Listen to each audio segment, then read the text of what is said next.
So hey guys, this is Rampal. तो आज के लेक्चर में हम बात करने वाले हैं classification of matter. Classification of matter. Classification of matter, सबसे पहले जो आपके पास क्लासिफिकेशन है फर्स्ट टाइप का, वो क्या है? एलिमेंट। दूसरा क्या है? कंपाउंड, जिसे आप यौगिक बोलते हो, और इसे क्या बोलते हो आप? तत्व। और इसे क्या बोलते हो? यौगिक।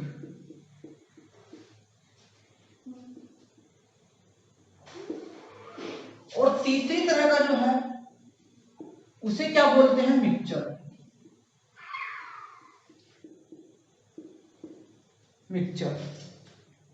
अब देखते हैं सबसे पहले एलिमेंट क्या होते हैं। एलिमेंट एक ऐसे सिंपल केमिकल सब्सटेंस होते हैं जिसके अंदर सेम टाइप के एटम उपस्थित होते हैं। क्या होते हैं उसमें? सेम टाइप के एटम उपस्थित होते हैं, एटम प्रेजेंट होते हैं। उन्हें क्या कहोगे आप? एलिमेंट। क्या होता है? सेम टाइप के एटम उपस्थित होते हैं, आप उन्हें क्या बोलते हो? एलिमेंट। अब एग्जांपल के लिए हम बात करें, आपके पास F क्या है? एलिमेंट है। आपके पास ऑक्सीजन क्या है? एलिमेंट। क्योंकि इनके अंदर क्या है? सेम टाइप के एटम उपस्थित है, इसीलिए इन्हें क्या कहा? एलिमेंट। नाइट्रोजन क्या है? एलिमेंट। बात करें Fe हो गया, निकिल क्या है? एलिमेंट। और बहुत सारे हैं, dot dot etc etcetera. Let us suppose आपने एक कार्बन ले लिया, वो भी क्या है? एलिमेंट ही तो है। अब बात करें कंपाउंड क्या होते हैं। कंपाउंड, कंपाउंड क्या होते हैं? कंपाउंड एक ऐसे सब्सटेंस होते हैं जिसके अंदर क्या होते हैं? दो या दो से अधिक टाइप के एलिमेंट उपस्थित होते हैं, उन्हें क्या कहेंगे आप? कंपाउंड। अब देखिए एग्जांपल क्या है कंपाउंड का। आपने क्या ले लिया? एक एलिमेंट क्या लिया? Na, और दूसरा एलिमेंट क्या ले लिया? Cl। तो ये क्या कहलाया? यौगिक। इसे क्या कहोगे आप? कंपाउंड। क्योंकि इसमें दो या दो से अधिक टाइप के हो सकते हैं क्या? एलिमेंट। उन्हें क्या कहोगे आप? यौगिक कहोगे। देखिए इसके अंदर क्या है? एक टाइप का क्या है? ये एक एलिमेंट ही तो है, और ये भी क्या है? एलिमेंट। अब क्या हुआ? दो टाइप के एलिमेंट है, इन्हीं को क्या बोलेंगे हम? कंपाउंड। अब आपने दूसरा एग्जांपल क्या ले लिया? लेट अस सपोज आपके पास क्या है? आपने लिया NaHCO3। ये क्या है? देखिए इसके अंदर कितने एलिमेंट हैं? Na है, हाइड्रोजन है, कार्बन है और ऑक्सीजन है। तो ये क्या हुआ? यौगिक तो है। अब दो या दो से अधिक टाइप की क्या होनी चाहिए इनके अंदर? एलिमेंट। वो क्या कहेंगे आपके? कंपाउंड। अब बात करें टाइप ऑफ कंपाउंड। कंपाउंड कितने प्रकार के रहे होंगे? अब टाइप ऑफ कंपाउंड की बात करें, type of compound, type of compound, यौगिकों के प्रकार। अब देखिए दो प्रकार के होंगे। सबसे पहला कौन सा होगा? Molecular compound. और दूसरा कौन सा रहा होगा? सॉल्ट। इसे क्या बोलते हैं? लवण। लवण एक ऐसा सब्सटेंस होता है जिसे आप पानी में डिसॉल्व करोगे तो अपने आयन में कन्वर्ट हो जाएगा। यदि एग्जांपल के रूप में हम बात करें, फिटकरी देखी आपने? फिटकरी, फिटकरी को जब आप पानी में डिसॉल्व करते हो अपने आयन में कन्वर्ट हो जाता है, तो क्या बोलेंगे इसे? सॉल्ट। दूसरा क्या है? NaCl सुना है आपने? ये क्या है? यौगिक तो है ये। अब देखिए जो सॉल्ट होते हैं वो कैसे होते हैं? उनके अंदर जो एटम होते हैं ना उनके अंदर, या अब बात करें एलिमेंट, जो एलिमेंट आपस में एक दूसरे से जुड़े होते हैं ना, वो कौन से बॉन्ड से जुड़े होंगे? आयनिक बॉन्ड से। तो इसके अंदर भाई साहब बताइए Na और Cl के अंदर कौन सी बॉन्डिंग रही होगी? Na क्या करेगा? Na क्या है? प्लस, और ये क्या है? Cl negative. तो भाई साहब आपको समझ दिखाई पड़ रहा है इनके अंदर कौन सी बॉन्डिंग होगी? इन्हें क्या कहेंगे? आयनिक बॉन्डिंग होगी। और इसीलिए यदि इनके अंदर आयनिक बॉन्डिंग है तभी इनका दूसरा नाम हम क्या आयनिक कंपाउंड, आयनिक कंपाउंड क्या कहलाएंगे? Ionic compound. अब देखिए दूसरा क्या है? Molecule compound. ये क्या बोलेंगे? आणविक कंपाउंड या आणविक यौगिक। यदि बात करें आणविक कंपाउंडों में जो क्या होंगे, एलिमेंट आपस में जुड़े होंगे, वो किस बॉन्डिंग के थ्रू जुड़े होंगे? कोवैलेंट बॉन्डिंग के थ्रू, कोवैलेंट बॉन्डिंग। अब यदि एलिमेंट दो या दो से अधिक किससे जुड़े होंगे? कोवैलेंट बॉन्डिंग से। अब देखिए इसीलिए इन्हें क्या बोलेगा? Covalent compound, covalent compound. अब यदि बात करें दोनों की सेपरेट बात करते हैं, सबसे पहले साल्ट की और सब फिर उसके बाद क्या करेंगे? मॉलिक्यूल कंपाउंड की। तो देखिए कंडीशन क्या क्या है साल्ट के लिए और किसके लिए? मॉलिक्यूल कंपाउंड के लिए। सबसे पहले हम चर्चा करेंगे साल्ट।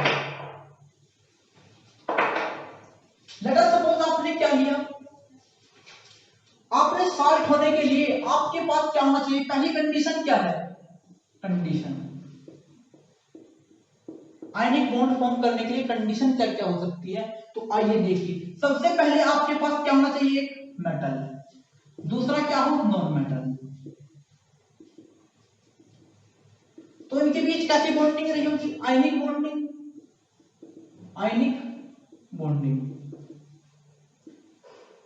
यदि इनके बीच आयनिक बॉन्डिंग रही होगी तब इनसे बनने वाले जो यौगिक होंगे वो क्या कहलाएंगे? आयनिक यौगिक,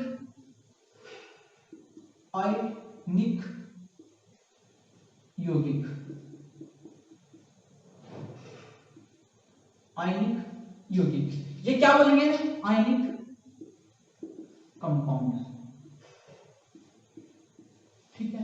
अब ऐसा क्यों होता है? आयनिक कंपाउंड क्यों कहलाते हैं? यदि बात करें, आपने एग्जांपल ले लिया, लेट अस सपोज आपने NaCl ले लिया, NaCl। यहां पर Na क्या है भाई? तो ये क्या है आपके पास? मेटल। ठीक है। और Cl क्या है यहां पे? Non metal, non metal. अब मेटल की टेंडेंसी क्या होती है? Electropositive in nature.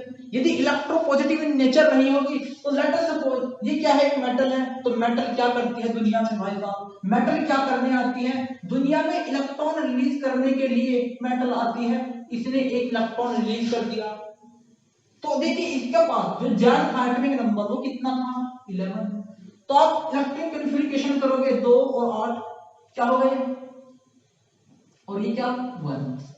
अब बात करें इसका इलेक्ट्रॉनिक कन्फिग्रेशन कितना रहा होगा? 2 और 8, 8 और 2 10।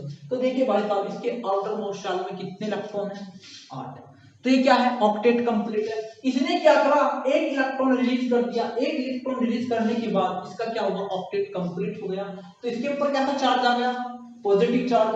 तो ये क्या कहलाया? मेटल। अब भाई साहब ये क्या, इसके ऊपर जो पॉजिटिव चार्ज आ गया ये क्या हो गया? थोड़ा ये सोचेगा अपने को स्टेबल करने के लिए। तो क्या होगा? देखिए एक नॉन मेटल आया। नॉन मेटल का इसका कितना है एटॉमिक नंबर? 17। अब आप क्या करोगे? देखिए ये क्या करेगा? क्लोरीन। क्लोरीन एक इलेक्ट्रॉन को एक्सेप्ट करके कहां पहुंच जाएगा? अब देखिए इसका एटॉमिक नंबर 17 है। 2 8 और 2 10 और 10 और 7 17। तो देखिए इसका ऑक्टेट कंप्लीट करने के लिए इसे एक इलेक्ट्रॉन की रिक्वायरमेंट है। तो ये एक इलेक्ट्रॉन जो मेटल ने यहाँ पर दिया था उसे एक्सेप्ट करेगा और यदि एक्सेप्ट करेगा तो देखिए इसका क्या आ जाएगा? Cl negative. तो भाई साहब इसका जो इलेक्ट्रॉनिक कन्फिग्रेशन अब हुआ वो हुआ देखिए 2 8 8, मतलब कि इसका ऑक्टेट कंप्लीट हो गया। अब दोनों ये मिलकर क्या बना लेंगे? देखिए क्या बनाएंगे दोनों मिलकर? Na, ये क्या लिया आपने? NaCl का फॉर्मेशन कर लेंगे। यदि NaCl होगी तो देखिए दो एलिमेंट ही तो है इसके अंदर। ये दो एलिमेंट आपस में मिलकर किसका फॉर्मेशन करा? NaCl यौगिक का। तो देखिए भाई किनके बीच कैसी बॉन्डिंग रही होगी? आयनिक बॉन्डिंग रही होगी। यदि आयनिक बॉन्डिंग रही होगी तो इसीलिए इन्हें क्या कहेंगे? Ionic compound. तो कंडीशन ये है। अब बात करते हैं दूसरी कंडीशन क्या है।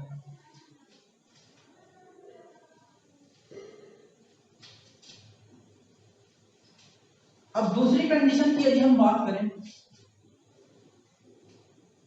कंडीशन बी, कंडीशन बी क्या है, आपके पास एक क्या हो मेटल और दूसरा क्या हो poly atomic ion, poly atomic ion. तो ये किस कंपाउंड का फॉर्मेशन करेंगे, आयनिक कंपाउंड बनाएंगे, आयनिक कंपाउंड। ठीक है, अब बात करें हम मॉलिक्यूल कंपाउंड की, मॉलिक्यूल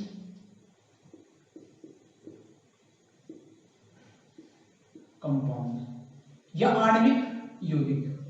अब इन यौगिकों के बीच जो एलिमेंट आपस में जुड़ेंगे वो किस में जुड़ेंगे, कोवेलेंट बॉन्डिंग से। अब तब इनका नाम क्या होगा दूसरा, कोवेलेंट कंपाउंड। अब कोवेलेंट कंपाउंड का मतलब क्या है, बराबर की साझेदारी। तो कंडीशन नंबर 1 बोलती है कि आपके पास क्या होना चाहिए, नॉन मेटल और प्लस नॉन मेटल। इन दोनों के बीच जो नॉन मेटल नहीं होंगे उनके दोनों के बीच जो शेयरिंग होगी वो बराबर की नहीं होगी, क्योंकि भाई साहब यहाँ पर मेटल नहीं है तो बराबर की साझेदारी नहीं होगी, उसे हम क्या बोलते हैं, कोवेलेंट बॉन्डिंग। और यदि इनके बीच कोवेलेंट बॉन्डिंग नहीं होगी इसीलिए इनका नाम क्या होगा, कोवेलेंट कंपाउंड।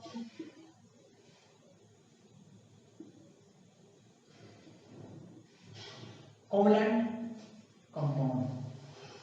तो देखिए ये फर्स्ट है कंडीशन। अब क्या होगा, देखिए यहाँ पर नॉन मेटल और नॉन मेटल का एग्जांपल लेकर यदि हम चले तो एग्जांपल क्या रहा होगा, Cl2। अब Cl2 का फॉर्मेशन कैसे हुआ, देखिए यहाँ पर कौन से एलिमेंट है, यदि एलिमेंट की हम बात करें, एलिमेंट कौन सा है यहाँ पर, ये क्या है, मॉलिक्यूल कंपाउंड है। अब इस मॉलिक्यूल कंपाउंड के अंदर कौन सा एलिमेंट उपस्थित है, क्लोरीन। ठीक है, अब आपस में कौन से बॉन्ड से जुड़े हैं, कोवेलेंट बॉन्ड से। आज चर्चाएं करते हैं हम क्यों कोवेलेंट बॉन्ड से आपस में दोनों जुड़े हैं, एक दूसरे से इंटरलिंक कोवेलेंट बॉन्ड के थ्रू क्यों है। अब क्लोरीन है, इसका एटॉमिक नंबर कितना है, 17। अब आप क्या करोगे, इनका इलेक्ट्रिक कन्फिग्रेशन करोगे, करिए 2 8 और 7, 2 8 और 7। अब इसे ऑक्टेट कंप्लीट करने के लिए एक इलेक्ट्रॉन की रिक्वायरमेंट है, तो भाई साहब ये इलेक्ट्रॉन कहां से लेगा, लेकिन दूसरी क्लोरीन जो है उसका भी क्या है, 2 8 और 7 ये है, इसे भी एक इलेक्ट्रॉन की रिक्वायरमेंट है और इसे भी एक इलेक्ट्रॉन की रिक्वायरमेंट है। ठीक है, अब देखिए ये क्या करेगा, आपस में एक एक इलेक्ट्रॉन की बराबर की साझेदारी कर बॉन्ड का फॉर्मेशन करेंगे और इस प्रकार के द्वारा जो बॉन्ड बनेगा उसे आप क्या कहोगे, कोवेलेंट बॉन्ड। अब देखिए ये क्या करेगा भाई साहब और ये क्या करेगा, क्लोरीन आपस में एक एक इलेक्ट्रॉन की बराबर की साझेदारी करेगा और बॉन्ड फॉर्मेशन करेगा, और जब बॉन्ड फॉर्मेशन करेगा तब क्या बनेगा, Cl2 यौगिक बनेगा। और Cl2 यौगिक बनेगा, ये किससे मिलकर बना है, कोवेलेंट बॉन्ड से, और ये बनने वाला कंपाउंड अब क्या कहलाएगा, कोवेलेंट कंपाउंड। ये क्या हुआ, कोवेलेंट कंपाउंड।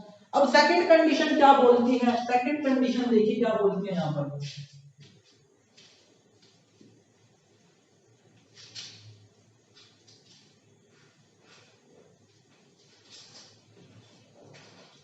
सेकंड कंडीशन बोलती है आपके पास क्या है, एक है आपके पास हाइड्रोजन और दूसरा आप क्या लोगे, नॉन मेटल, तब भी क्या फॉर्म होगा, कोवेलेंट कंपाउंड, कोवेलेंट कंपाउंड। अब ऐसा क्यों है कि कोवेलेंट कंपाउंड फॉर्म हुआ, ये क्या है आपके पास, हाइड्रोजन। हाइड्रोजन के पास कितने इलेक्ट्रॉन है, 1 इलेक्ट्रॉन है, इसका एटॉमिक नंबर कितना होता है, 1। अब बात करें कोई भी नॉन मेटल ले लिया आपने, लेट अस सपोज क्लोरीन, तो इसका एटॉमिक नंबर कितना था, 17। अब ये क्या करेगा, इसका 2 8 और 7, इसे भी क्या चाहिए, एक इलेक्ट्रॉन चाहिए अपना ऑक्टेट कंप्लीट करने के लिए, और हाइड्रोजन को भी क्या चाहिए, एक इलेक्ट्रॉन चाहिए।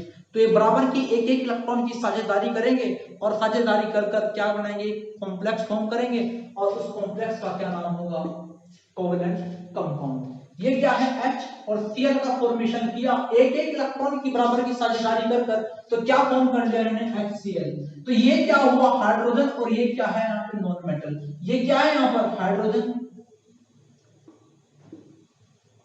और ये क्या है आपके पास, नॉन मेटल।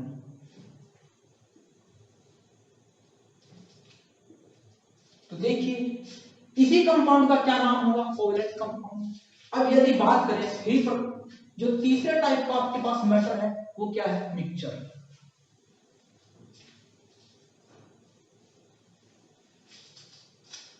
अब मिक्सचर क्या होता है, मिक्सचर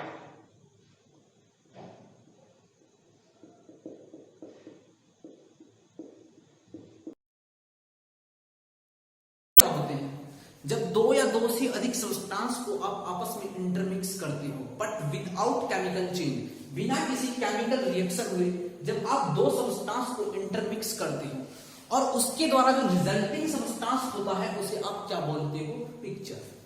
अब बात करें मिक्सचर, मिक्सचर में कोई भी केमिकल परिवर्तन नहीं होता। अब बात करें मिक्सचर, मिक्सचर दोनों प्रकार का होता है। जो सबसे पहले होता है होमोजेनियस, दूसरा क्या होता है हेटेरोजेनियस। अब होमोजेनियस का मतलब है आपका समांगी और ये क्या है, विषमांगी मिक्सचर।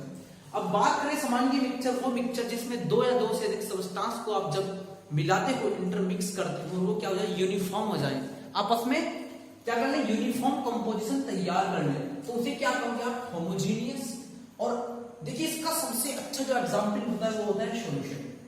अब देखिए सॉल्यूशन किस किस चीज का आप तैयार कर सकते हो, शुगर इन वाटर। जब आप शुगर को पानी में डिसॉल्व करते हो तो एक कंपोजिशन तैयार होती है जिस कंपोजिशन को कहते हैं यूनिफॉर्म। ठीक है, अब यूनिफॉर्म कंपोजिशन मिलने की वजह से क्या लगेगा, सॉल्यूशन क्या लगेगा। अब ये किसकी कैटेगरी में आएगा, होमोजेनियस मिक्सचर की कैटेगरी में आएगा। और साल्ट को जब वाटर में डिसॉल्व करते हो तो ये अच्छी तरीके से क्या होता है, इंटरमिक्स हो जाता है और एक यूनिफॉर्म कंपोजिशन तैयार करता है जिसे बोलते हैं होमोजेनियस मिक्सचर। दूसरा क्या है, सल्फर इन कार्बन डाइसल्फाइड। जब आप कार्बन डाइसल्फाइड में क्या करोगे, सल्फर डालते हो तो ये क्या बनाता है, आपका होमोजेनियस मिक्सचर बनाएगा। वाटर एंड अल्कोहल, जब आप वाटर को अल्कोहल में डिसॉल्व करते हो तो ये आपस में घुल जाता है, क्योंकि क्या बना लेते हैं, हाइड्रोजन बॉन्डिंग। ठीक है, अब देखिए यहाँ पर क्या है, हेटेरोजेनियस। हेटेरोजेनियस मिक्सचर वो मिक्सचर होते हैं जब आप दो या दो से अधिक सब्सटेंस को इंटरमिक्स करोगे, वो क्या होगा, वो कंपोजिशन तैयार नहीं करेगा यूनिफॉर्म। कैसी कंपोजिशन तैयार करेगा, नो कैसी composition, not uniform, uniform composition तैयार नहीं करेगा। ऐसे मिक्सचर को आप क्या कहोगे, हेटेरोजेनियस मिक्सचर। सबसे पहला जो इसका एग्जांपल है देखो, कोलाइड। कोलाइड क्या होते हैं, हेटेरोजेनियस मिक्सचर होते हैं। सस्पेंसर क्या होते हैं, ये क्या होते हैं, हेटेरोजेनियस मिक्सचर होते हैं। देखिए सबसे पहले बात करें, आपने सैंड ले लिया और साल्ट ले लिया, क्या आपस में जब आप दोनों सब्सटेंस को मिलाओगे क्या एक दूसरे में इंटरमिक्स हो जाएंगे, नहीं होंगे। यदि नहीं होंगे तो हम क्या कहेंगे ना, हेटेरोजेनियस मिक्सचर। बात करें यदि शुगर में आप क्या डाल दो, आप सैंड डाल दो, साल्ट क्या डाला, शुगर के साथ हमने क्या डाल दिया, साल्ट। अब साल्ट और शुगर क्या आपस में मिल जाएंगे, नहीं मिलेंगे। तो ऐसे मिक्सचर को क्या किया, हेटेरोजेनियस मिक्सचर। ब्लड। और दूसरा क्या है, वाटर और ऑयल।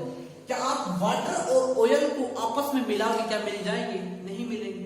तो नहीं मिलेंगे उन्हें आप क्या कहोगे, हेटेरोजेनियस मिक्सचर।